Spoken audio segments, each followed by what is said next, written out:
This show is sponsored by Realtor Cynthia Bear, Putting Down Roots. Visit your in-town real estate specialist in Atlanta at cynthiabaer.com. You are now tuned in to the Good Gracious Show. Welcome.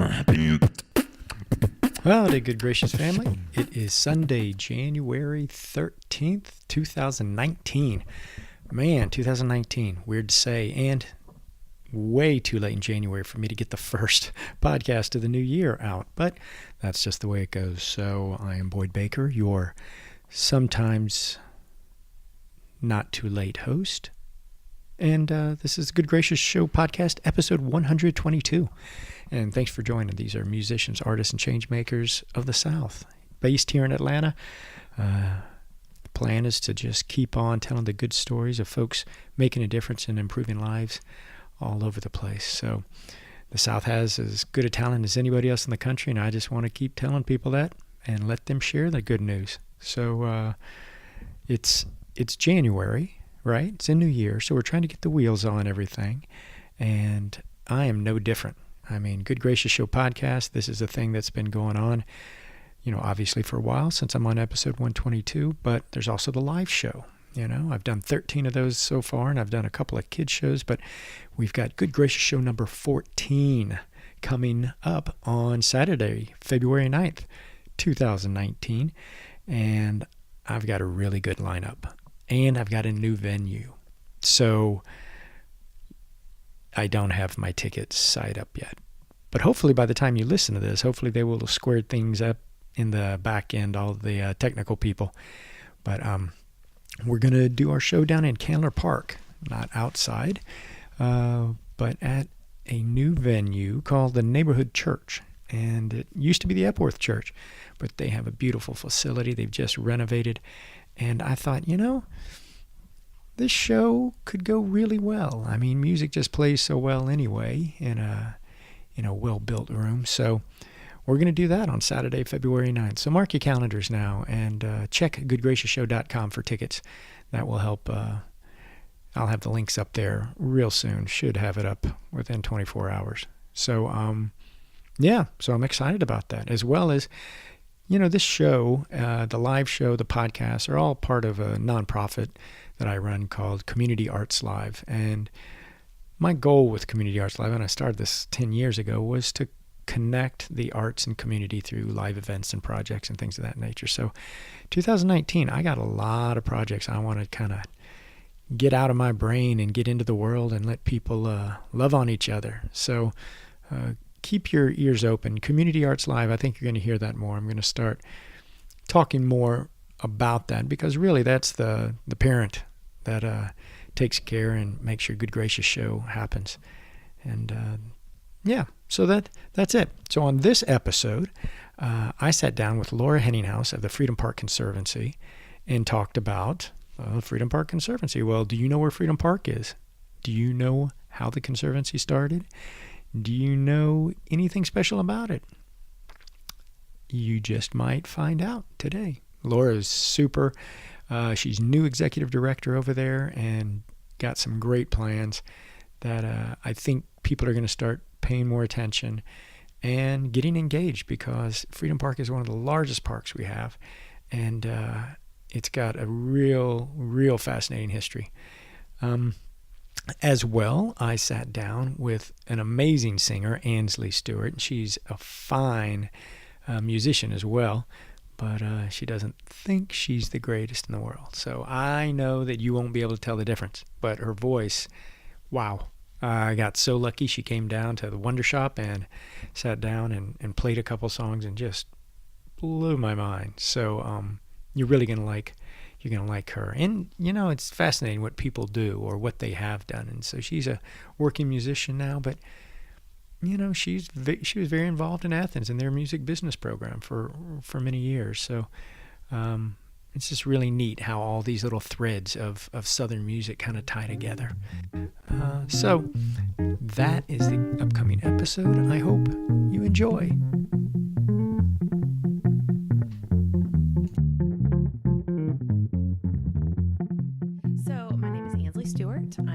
musician here in Atlanta and have been here for about 3 years. And how long has music been part of your life, do you think? Gosh, always. I played piano growing up. I started in 3rd grade and played classical piano through like my senior year in high school. And I didn't really start singing until, well, I think I sang in my 8th grade talent show. And I sang an Aretha Franklin tune. I just remembered that the other day. And that was maybe a little bit of a turning point of like, oh, I think I might like this better. So, but you sang. I mean, I did. While you're playing, you would sing, but you didn't necessarily do it in front of others. No, I never, that's the weird thing. My teacher was very like classical. So I never sang and played, like literally until. Because you weren't learning any. No, I was learning music, music. Chopin and Debussy and, Mozart. And so so singing and piano, I have it's been weird to marry the two because I've been a piano player and then I've been a singer. Yeah. So that's my disclaimer for my piano playing. It's like a weird playing catch up. Is it because you feel like if it were classical, you'd play fine, but because it's pop and you haven't been playing it? It's like, it's like rhythm, learning how to, using all of that in your brain. It's like I have not mastered I have to think when I play and sing. I don't have to think when I'm just singing, not that I'm absent, but it's so that's not comfortable yet. It will be one day, but it's funny. Like certain rhythmics, I can play something in 6/8, like your Natural Woman, like any of those kind of ballads all day long. But if you give me something that has rhythm, it's like, oh, nope, hire somebody else. Not me. Yeah. So did you start because your parents said you're going to take piano lessons, or did you actually want to? I expressed an interest in it. We always had an upright piano at home, and I think I vaguely remember just kind of sitting and pretending like I was playing. Actually playing the notes, but, it was not melodic. And so my mom was like, I think you might be interested in this. So there was a teacher in Athens that like everybody took from. And so I started taking, as I said, when I was in 3rd grade, and I met my best friend in the whole world through piano lessons too. And then, I enjoyed it. And she was a great teacher. There just wasn't a lot of flexibility in terms of, it was, my parents. My way or the highway. Oh yeah. My parents would laugh because they'd go to the recitals and it was, it's the same pieces every year, but just you graduate to that next piece. Yep. Yeah. My daughter does that right now. Yep. And so we hear the same pieces each time we go because the younger kids are playing everything we've already played. Oh, yeah. I know. So it was, my parents were sweet to sit through. Sit through that over and over again. Yeah. But, so then did you continue that after high school, or was it just kind of I started really wanting to sing toward the end of high school, but I was involved in sports and I was doing piano. So I didn't really have time to do voice. So when I was, applying for colleges and applying for certain scholarships, I applied for a partial music scholarship. I went to Presbyterian College in South Carolina. And so that required a vocal audition and a piano audition. So I went to, my mom worked for a brief time at the music school at UGA, and they did a music camp. And so because she worked there, like I could go for free. And I was like, I'm too old. I'm like 17, like this is lame, whatever. But I went and had my first real voice lesson with Dr. Greg Broughton, who's like one of my favorite people on the planet. And it was just something clicked. Like it was easy for me. Like it came very naturally, but it was interesting and it made me want to do it. So I did my first like public singing performance. It was kind of a jazz type of tune at that end of that recital. And so then I prepped for my audition for college and was granted the scholarship, and then basically I became a voice minor at Presbyterian, or PC as we call it. But so I'm just curious because I've never thought about this, but what was it about voice lessons that you got or that seemed interesting? What did you think? Was it because you learned that there was a lot more depth to what there would be there? I think I liked the feeling of singing. I think I liked that there was just sort of this instrument that was just within me that was like, oh, this feels it felt more natural to me, I think, than playing piano. And there was something about performing that I really liked. And there was, and I didn't have any sort of preconceived relationship with it at all. So all of my favorite stuff Aretha Franklin is just my everything, but soul and R&B and Motown is all the stuff that I grew up on. My parents were baby boomers, and so Fox 97 was, what was in the car, Randy and Spiff. So the singing thing just sort of felt like I was supposed to do that. Well, because it came a little natural. Yeah. And so yeah. it's always good when you feel like it's something you can do. You're like, oh, yeah, okay, I don't have to learn so much. Exactly. Yeah, and it was just, there was a feeling that came with it that was very, like, I'm supposed to be doing this. Yeah. Like, this is the thing that I think I would want to pursue. And I didn't know that I would ultimately be a full-time musician, but because, that's preached at you that, like, you can't make any money and, have a backup plan and, da-da-da-da. But I loved it. I loved it a lot. And then studying it in college it was interesting in college. It was still more on the classical side of things or on jazz. I mean, I did choir because we had hours that we had to meet, for requirements. But I had my first cover band in college, and I remember that was my senior year, and like playing our first gig at a fraternity party was just like, what? Like, this is what it can be like. And after our first you didn't set, you didn't freak out at your first gig? No, I felt like, oh yeah. I mean, oh my God. I remember we took our first set break and I ran outside and I was just like, I feel like I could run a marathon. Like, this is amazing. This is the coolest thing ever. And like screaming friends and, people like, oh, I love that song. It was awesome. So you were hooked. Oh, yes. Yes, very much so. So then after college, did you think that was going to be your path, that you were going to do the band thing, or is that just kind of a fun offshoot? My path was sort of derailed. My dad got really sick. So he was diagnosed with cancer my senior year of college. So my Christmas of my senior year. So my spring semester of senior year, I was just focusing on graduating and, worrying about him. And I was an English major and a music minor. And so everybody assumed that I would want to teach. And I said, absolutely not. No, I don't know what I want to do. And so I really didn't know. And it wasn't clear to go pursue music right out of the gate. It was just because Dad was so sick. I moved back to Athens, and then I graduated in May of 2007.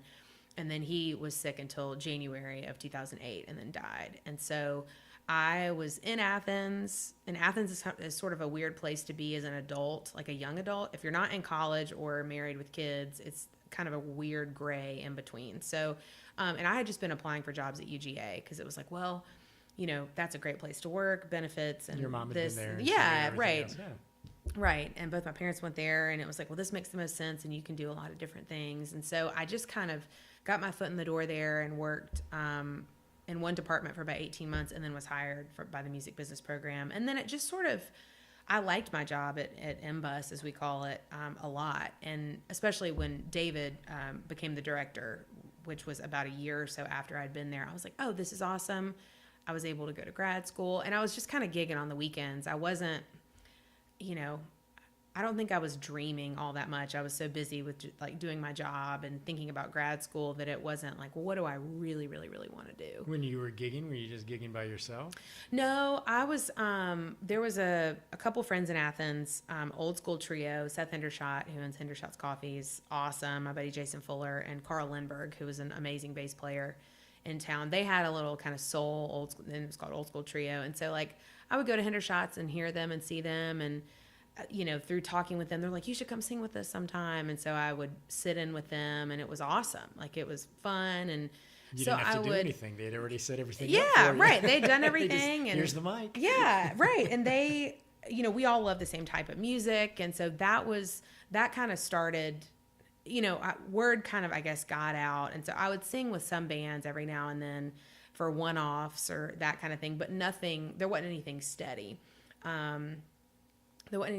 And then I'd never done studio work. And then my Tom Lewis, who's the associate director of the program, had that was what I was telling you about before, but he had a project at his studio and that needed female vocals on it. And he was like, you're always like kind of humming around here. You say you can sing. And we'd only been working together for You say like, you can sing. yeah, I like that. you know, like kind of like sort of like, okay, we'll prove it. Like I Yeah, got this project, exactly. like come in here and, you know, and so and it's so funny because the project is one of my best friends now, Farrell Gibbs, and we had never met, but you know, the deal with studio work is you can do it from anywhere. And so I went in and Tom said, all right, this is, you know, these are the 2 tracks that we need vocals on. This is kind of the idea. And I went in and did it in like 45 minutes. And I just remember Tom saying, nobody does that. And I said, what do you mean? And he was like, nobody comes in here and just like gets it done. And I was like, okay. Yeah. Like I didn't know that. Yeah. Like I didn't know the significance of that. Yeah. And I was like, wow. And so that shifted a lot of things, I think, in my mind. I was like, oh, okay, I can make money doing this. Like it's a thing that I can pursue. But I loved music business so much. I stayed there and did all the things, you know, outside of doing the music business. Yeah, exactly. I was in it, sort of, kind of. Yeah, exactly. Well, that's kind of, we were talking earlier, and I'm guessing that's where I had asked when you left Athens. And was it just because you said, it's time to put up or shut up? Yeah, it was. I had been at my job for, I guess at that point, like 6.5 years. And I loved, even today, like I still miss seeing them every day. I mean, they're family. I mean, they are. Talk and oh my God. Yeah. And we had a really small office and we were in a really small space. And so it was we always laugh. This is the clown car of offices. So you better like each other when you're sharing office space. But it was that I had turned 30 and I just, you know, I owned a house. I had this job. I was working on a grad degree, and it was all really great, but there was just something missing. And I just kind of went through this complete freak out, for lack of a better phrase. And the relationship I was in, that ended and it just wasn't the right one. And I was realizing I didn't want to live in Athens forever. And I thought, you know, I'll die at a desk job. If I have to sit behind a computer, I will just die. And so I did. I told David basically a year in advance. I had friends who said, oh my God, don't tell your boss you're quitting. And I'm like, we're family. And so I very tearfully went in and I said, you know, I think that next year, and because I was an academic advisor, I didn't want to leave in the middle of a year. So we really did plan it like a fall and a spring out because I didn't want to leave anybody high and dry. So David just said, I get it. You gotta go do it. And I had been gigging with the Emerald Empire Band here in Atlanta, so doing corporate and wedding gigs on the weekends. So I would drive just to and from Atlanta on a Saturday night, and that was a safety net. And those folks had all become really great friends, and they would, you know, kind of, when are you moving here? When are you moving here? And I was like, oh, I don't know. So it took about a year for me to feel financially comfortable and to feel like, okay, and to sell my house. But everything just, I think once I sort of spoke it into the universe, it was like, I mean, it was not a time when houses were selling, but I got a buyer for my house. You know, I was able to leave my job and still work part-time for UGA for about the first 6 months that I lived here, which was a total blessing. Oh, yeah. You know, it was a smooth transition. So it just, and then I knew, I mean, and David actually always would tell our kids at Music Business, he said, you know, 2 things. His dad was a professional musician as well in big band. And his dad said, you know, don't have a plan B because you'll fall back on it. And then David's expression is must be present to win. And he was always a big proponent of like, look, if you want a job in a city, sometimes you've got to go to that city first without a guarantee. And that was kind of like Emerald was sort of I know I'll have some income, right. But I basically just crossed my fingers and said a prayer. And I was like, and I did trust. I was like, this will work out. Yeah. And it has. I mean, 3 years later, and it's, you know, I have clothes, I have a roof, I'm very well fed for Christmas. Need to get back on being a little less fed, probably. So it's been awesome. It's been great.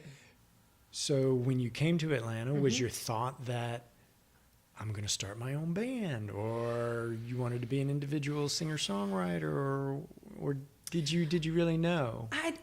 I knew I wanted to make a record because I'd never done that before. And I'm kind of in some way, shape, or form? You didn't care if it was just you and original music? Or yeah, well, I think I really desired to do original music, and I'm kind of a late bloomer in that, honestly. I mean, so many of my friends have been writing since they were teenagers, Yeah. and I really didn't. I mean, I think my first song that I feel like I wrote, I mean, I was probably like 28, 29, something like that. I mean, I'm only 33 now, so about to be 34 this month. So it's not all that long. But I wanted to make a record of original music. And so I set out to do that, and I thought, all right, well, the songs will come, and so I was writing some, I was co-writing a little bit too, and was able to, I guess I moved here, that December 31st, 2015, and then we started recording my record in November of 2016, so a little less than a year than when I moved to Atlanta. And I had an amazing, like, very generously funded Kickstarter campaign from friends and family who were just like, yes, go do your dream, like, we will help, and that was just really, really humbling, because people were like, yeah, no, you should be making music. And so made my EP and released that that next March, so March of 2017, and it's got like 6 songs on it. So I knew that I wanted to do original stuff, but I think more than anything, I just thought I want to make a living as a musician. Like, that's, and I didn't know in what shape that would take. Yeah. Right. Huh. And yeah. And so now that you've been at it a little more, do you feel like you know what shape it's going to take? Gosh, because a lot of musicians I know, they're always wondering what the next thing is. Yeah. It's funny. I feel very lucky that I guess, like, I do have anxiety about a lot of various things, but one thing I don't have anxiety about is wondering where the next gig is going to come from. I just sort of trust that, like, okay, well, I'm doing what I'm supposed to be doing. I feel like I'm utilizing the gift that I've been given and that I work at. I mean, it's not just like, oh, yeah, you can sing, so it's easy. I mean, I definitely work hard at it. And the fact that I gig very frequently, it's like vocally in good shape and all of that, which is super helpful. But I don't worry about the making money aspect, only because it's worked out so far. So I think the thing that I want and I'm hoping for is to do more original stuff and to tour, and that's where I'm like, I don't know what that looks like yet, just because it's expensive. I mean, any musician will tell you that, like, to put a band in the car and go out on the road, I mean, it costs money. And all of my best friends who are musicians, we're all in a very similar boat where it's like we do some of the corporate and wedding stuff, and then we're pursuing original stuff, and then we're also hired guns for whether it's studio work, other bands. So it's hard to have that, like, as I call it, like your Tom Petty and the Heartbreakers, where everybody's just willing to get in a van and go and eat peanut butter and jelly, and and it's harder to, like, the older you get, because you're like, oh, I really like my bed. Yeah. It's really comfortable. And I like to, be able to afford to go to Whole Foods, like, every once in a while, or whatever it is, whatever comfort it is. So I don't know that's where I'm a little unsure of how that will work out. Now, but it's already January. You know that, right? Uh-huh. It's after January 1st. So you're supposed to have all these resolutions lined up. And you know exactly what. Trust me, I had a meltdown about that yesterday. I think was the day. Too much pressure. I know. I did. It was interesting. I woke up and I was like, gosh, I just feel like it's so funny you just said that. I did. I told my boyfriend, I was like, I feel like I'm supposed to be in, like, a different routine today. Like, and that I'm supposed to, all these, little time management things that and he was like, God, it's okay. Like, you're putting all this pressure. And I'm like, but it's a new year, and it's, so, throw out the calendar, and it's just like last year. It doesn't exactly. matter. It will all take shape, and it also takes time to put into practice the things that you want to do, and the things, it's like I want to get better at keys, and I'm starting to play a little bit of guitar, and singing, like, those feel very hard to me because they're not natural. So those are the things that it's like putting in the time for the things that require a little bit more work. We don't like to be uncomfortable. No. No. That's don't like to not be good at something. Exactly. Mm-mm. Especially in front of others. Nope. That's a exactly. tough thing. Exactly. Well, do you have any large general benchmarks for the new year that you think you know your songwriting, that you're doing some writing, or are you going to try to record some things? So I've started co-writing. Well, I'll back up. So I definitely, my goal is to write by myself a good chunk this year, and like really devote time to that every week, and pick things out on guitar and piano, and not worry about it being good or bad, but just letting it be whatever it is, and feeling a little more comfortable with that. But I have started a project. I love co-writing and have got so many talented friends, and I've started a project with Brett Hartley and Vic Stafford, who are longtime musicians here in town, and we started co-writing together back in May, and it's been a blast, and it's been really, 3 might seem like an odd number, but it was like, well, you get a deciding vote in there. Yeah, right. And but like all our personalities, they've been writing on and off together for like over a decade, and they were really wanting a third voice, and they wanted a woman, and they wanted that perspective, and then a voice too. Vic's a drummer, and Brett's a great guitar player. And so, and Tony, my boyfriend, and Vic have been friends for years, both engineers. And so like Tony was having dinner over there one night, and Vic was like, hey, I should get Ansley, and we should try co-writing. And so Tony comes home and tells me that, and I'm like, okay, well that seems cool and fun. And it was just kind of like magic. It was this, we got a song out of the first time, and everybody kind of defaulted to these roles. And then we didn't want to get too excited, because it was like, well, this could have just been lucky. Once. Yeah.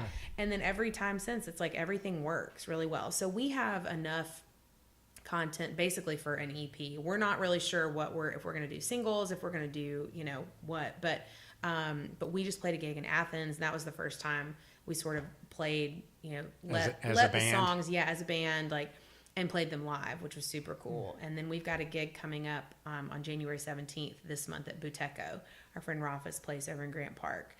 So that'll be our first Atlanta, that'll be sort your of debut. Yeah. So that I'm really excited about, and that's been fun. And I feel so honored to work with them, just because they've been doing it a lot longer than I have. Right. And so feeling like I'm an equal part in that is really cool. So that's a big thing. And what's the name of what are you calling calling yourself?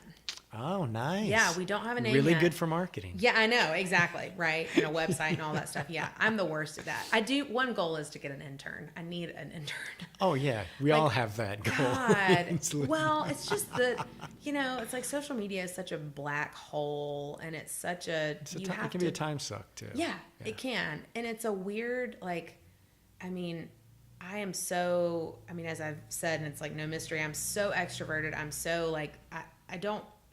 None of that stuff bothers me, but in terms of branding yourself and figuring all that stuff out, I'm like, could somebody please just do that for me? I just want to focus on being an artist, right. A temperamental artist, where I love my content one day and I hate it the next day, and You tell people to fix this. Yeah, exactly. Could you just help me out here? I don't want to have to deal with that. And then in February, I am going out on the road for about a week with a friend of mine, Desmond Myers, who's a great musician, newer transplant to Atlanta. He's from Charlotte area, but has been in Europe for the last 7 or 8 years. So I'm playing keys and singing with him, which is really fun. And we're going out. Does he sing too? Or he play? Does. Yeah. So he plays guitar and keys and has an awesome voice. His music is great. So, we've got sort of a trio. So we're doing like an East Coast sort of quick run in February, which will be fun. So, and I'll play some of my songs as well, and we'll open up for him in a couple occasions. So those are all. It sounds really like good you're getting your feet wet pretty seriously with that, then. Yeah, it's good. You don't realize it until somebody else is like, look, here's, because we sit here and go, oh, I need to fix all these goals, and what do I want it to be, and this, and it's not really until you reflect, oh, okay, it's all right, everything's going okay. Yeah, compared to a lot of folks, right? You do have to have that. Well, just out of curiosity, do you think your upbringing, or you're being raised in the South or living in Athens, do you think that's influenced your music at all, or your songwriting, or do you feel like you could have landed in the middle of Montana or Arizona and been just the same? That's such an interesting question. Well, did they play? No. You had a piano in the house. We had a piano in the house, but my dad played a little bit of guitar, but not like not like sitting around making up songs. Like he knew a couple chords. He had a good voice, but he was not a musician, and my mom either. I mean, we have artists in our family, but they're sort of in the grandparents and great grandparents and distant cousins and stuff. So I'm a little bit of the oddball, like in our immediate family. I think my love of music definitely stemmed from them, and I have a brother who's 8 years older. So I feel like a little more hip to deeper music than, just like any siblings, you discover stuff that your older siblings like. But so, I mean, when I was in middle school and stuff, I was like, oh, let me borrow your Jimi Hendrix albums and your Zeppelin stuff and, Pearl Jam and all that. They're cool. When there's 8 years between you, you're cool. Right, exactly. If there's only 2 years, it doesn't usually work that super well. lame. Yeah, exactly. But I feel like I'm trying to find I'm having a hard time with that question because I feel like I'm in a figuring out what my actual sound is. Because in a lot of ways, my EP,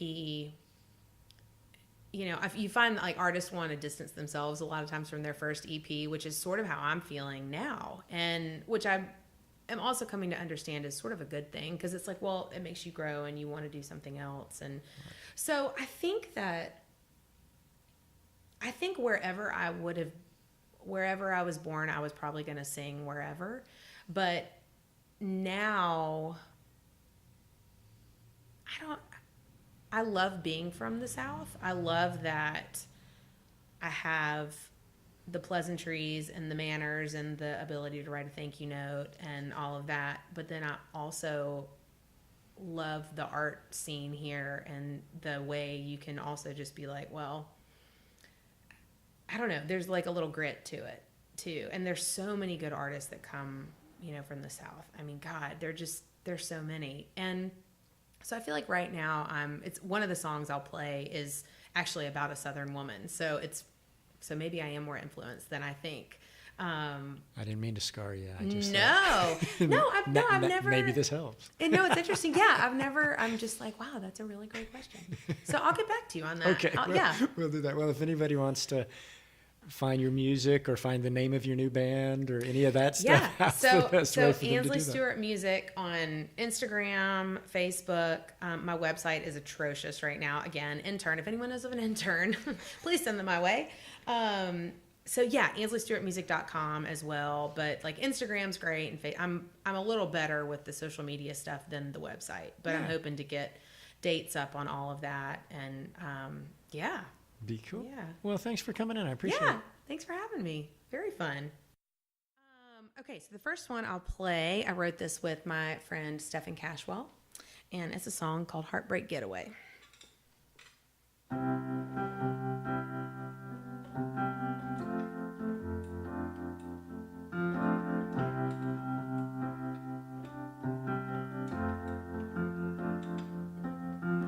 Down to my last dollar again, living on the edge, and the ice is getting thin, and the song I find myself singing along to is my only friend.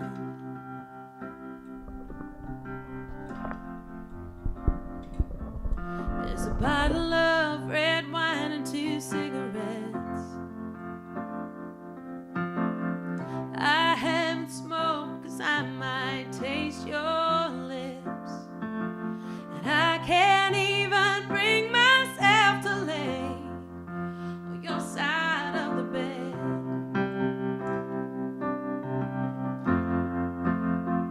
I'm gonna light a match and walk away.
is where a solo section would be, but we're not going to do that. Make my heart break and away. And make my heart break and away. My name is Laura Hennighausen, and I'm the Executive Director of Freedom Park Conservancy. And I think a lot of people probably don't know exactly what the Freedom Park Conservancy. I mean, they may not really understand what Freedom Park is. Right. No, we have a lot of people that don't understand what Freedom Park is. So Freedom Park is one of the largest open green spaces, public green spaces in Atlanta. We have about just over 200 acres, so we're about the same size as Piedmont Park.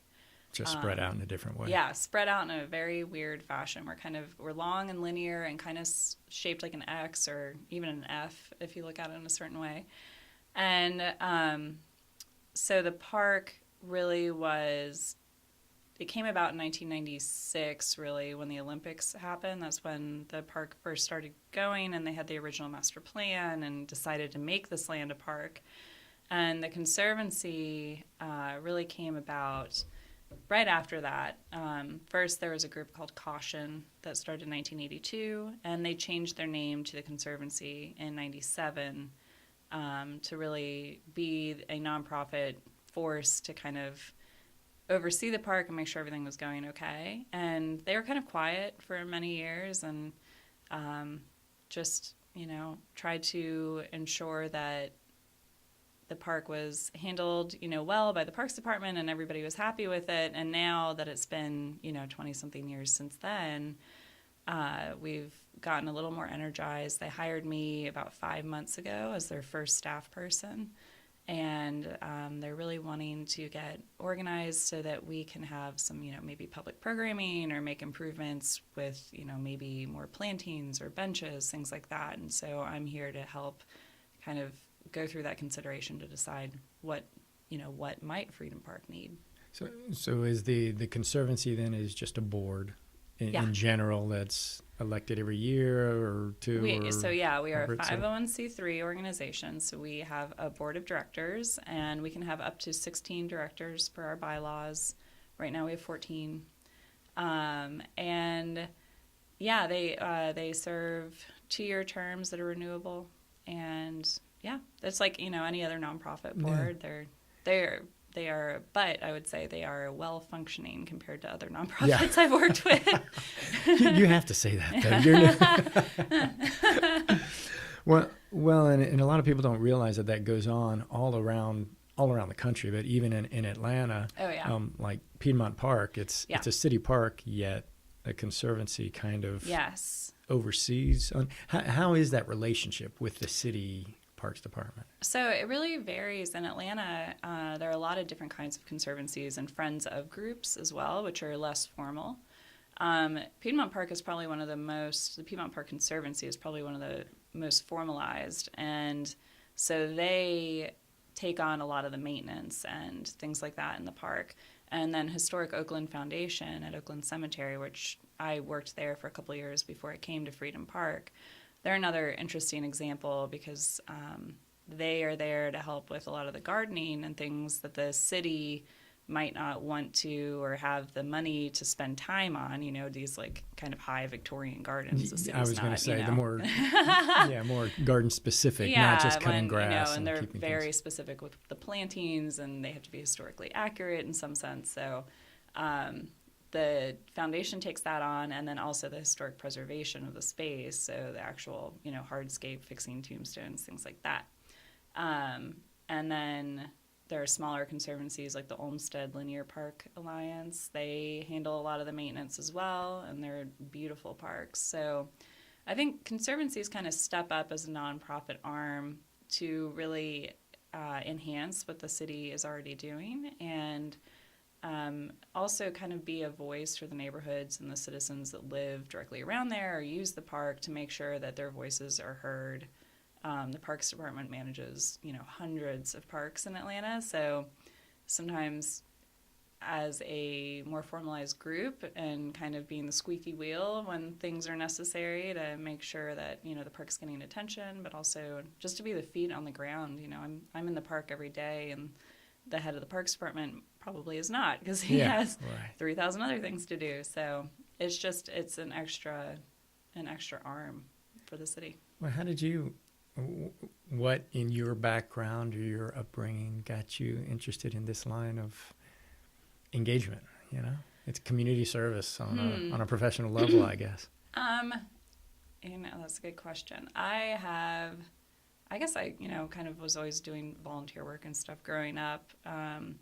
But when I studied art history at University of Georgia. And so my first job, I really wanted to work in a museum.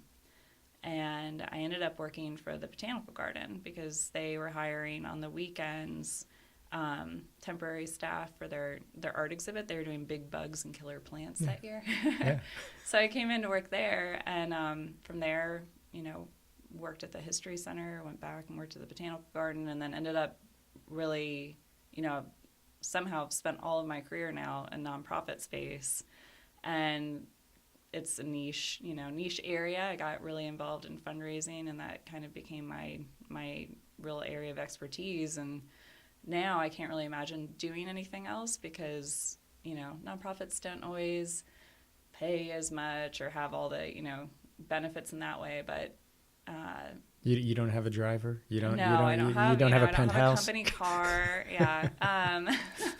I don't even have an office right now. So The park is your office. Yeah, the park is my office. We found an office chair in the woods the other day, and I was like, "That's where I work, guys. Don't throw that away." But yeah, it's great because I get to do something that I feel good about every day, and it's not boring. And what I really like about working for parks is that I get to be outside. I get to see all sorts of things. I get to see people enjoying the place that I'm working for. So it's rewarding. It's nice. Do you think your path kind of morphed from art and gallery to outside? Was that transitioning through the Oakland Cemetery? Do you think that kind of has that weird, and Oakland really artistic aspect? Yeah, it's it's an outdoor museum. They have 4 pieces of funerary art that's on the Smithsonian Registry, which people I had no idea. Who knew that? Yeah. And that was really, that was the first time I'd worked for a park or the arm of a park, a nonprofit arm. And you learned that when you do that nonprofit work, you usually do multiple jobs and wear multiple hats. Yeah, and I have to say, at Oakland, I was the director of development, so I was just doing fundraising all day, every day. And it was great, but I was ready to start thinking about other projects as well besides fundraising. I still do fundraising, but with Freedom Park now I can think about, public programming, public education, signage, like all sorts of things. So it's varied, and it doesn't get boring at all, that's for sure. Yeah. So to do all those things and even to pay a new director, that means there has to be development funds somehow, right? Yeah. Has it just been through the board of directors and random, fundraisers that it's happened up till now that they've been able to create a stash, or is it being through grants and things of that They nature? haven't. The Conservancy hasn't had much grant funding in the past many years. It's mainly through private donations. The board has done a good job of, finding people interested in the park and cultivating them and fundraising that way, and that's something that I am trying to continue. But also reach out to the community and just let everybody know that we exist. And although we haven't, it's kind of hard because we're such an old organization in some ways, yet also brand new because, they haven't had any staff. They haven't really been able to do much in the past. So on one hand, I was looking at a grant yesterday that said you have to have so many years of budget history, but you can only have had your 501c3 letter within the past 3 years. And I was like, it's like a catch. We don't really apply for either, we don't, it doesn't work for us. But so fundraising is something, you will see in the future now as we get organized. But right now we're spending a lot of time kind of figuring out what needs to happen first in the park, and then through that we'll know what kind of capital we need to fundraise. If we decide we want to mulch every tree in the park, there's going to be a dollar associated with that, and we'll figure out what that is, and then go to the community and start writing grants and figuring out Is how to that do just it. going through the board with you, kind of a visioning, a 5-year, or just a hit list of the things you want to get done? Yeah, right now, so we have a park improvement committee on the board, and we've been taking walks in the park every week for about an hour or so, and mapping things on Google Maps, actually, and just mapping where, maybe there's assets, things that we didn't, we want to make sure that are taken care of, or things like, dead trees, areas where there's a lot of invasives that need to be removed. And that way we can kind of, make a hit list of what needs to be done, what we feel like we can help with, and then what the Parks Department needs to be in charge of, and how can we best assist in that process, or where we can activate another partner like Trees Atlanta and Park Pride to come in and help us. So, for example, in the Ponce Highland leg of the park, a couple weeks ago, Park Pride helped us organize a big day. They brought in REI and had their volunteers come in, and we did a lot of erosion control. We scrubbed the playground equipment. Is that right there at the corner of like North and the Presidential Parkway? Yeah, North and John Lewis Freedom Parkway. Sorry. Thank you. I need that correction. I mean, and it just changed its name to John Lewis Freedom Parkway, so it's hard to remember. Yeah, especially since there's no signage. Yeah, I mean, that's one thing. You go into the park, you don't know you're in the park. We go to the Freedom Farmers Market often at the Carter Center, and I'll ask people, do you know about Freedom Park? Do you know where Freedom Park is? And they'll say, no, where is it? You say, you're in it. You're literally right in the middle of it right now. But it's kind of a weird park, so. Yeah.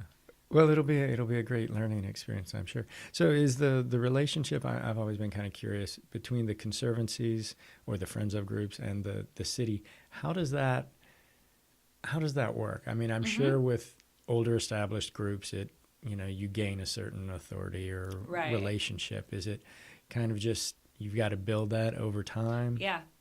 And a lot of the more established groups have a memorandum of understanding. They have an MOU with the Parks Department that says specifically, like at Oakland, we will handle hardscape repairs.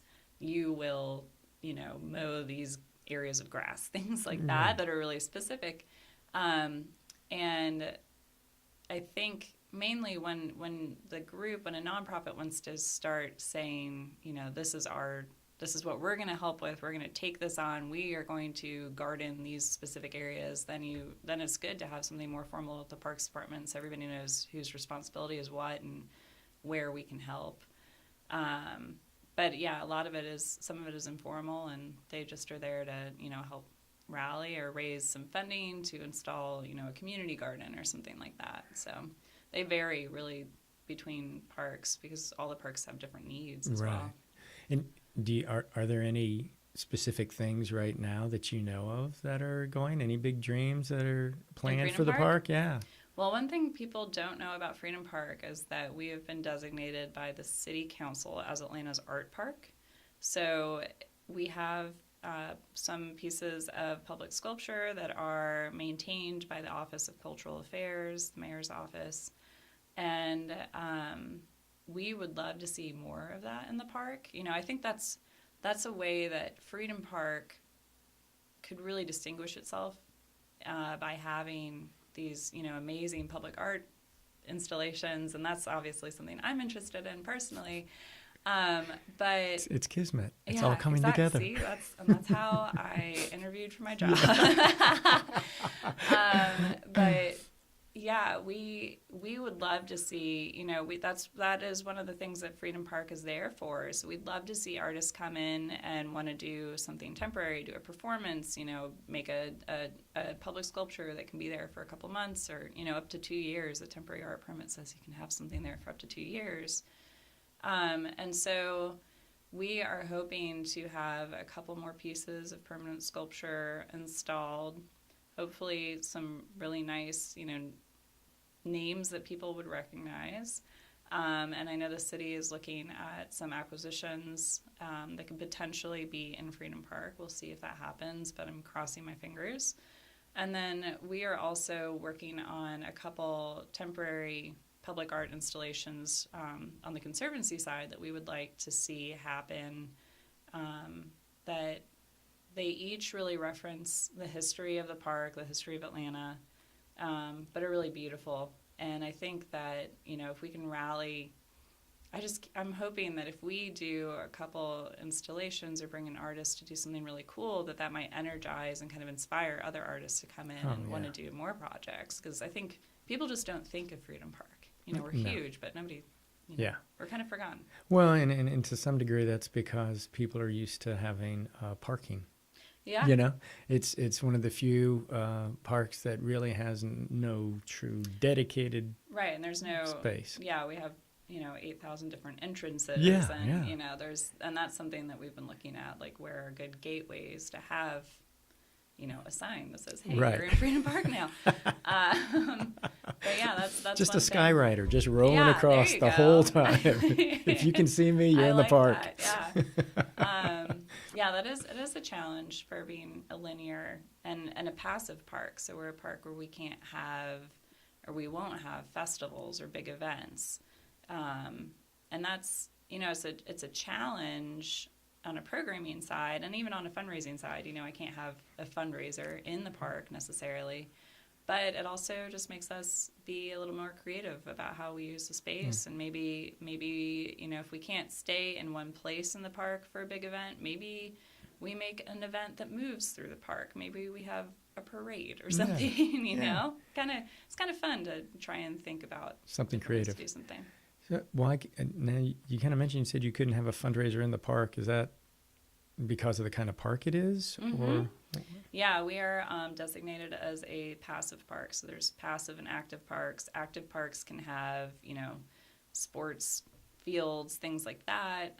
Really, our restrictions are boiled down to we can't have an event that is for more than 75 people and lasts for more than an hour. So if we kind of gather and scatter, or if we move through the park, so processionals, things like that, or maybe we've been thinking about what if we do a series of pop-up performances in the park and people can kind of walk from one to another, and that way they're not, contiguous.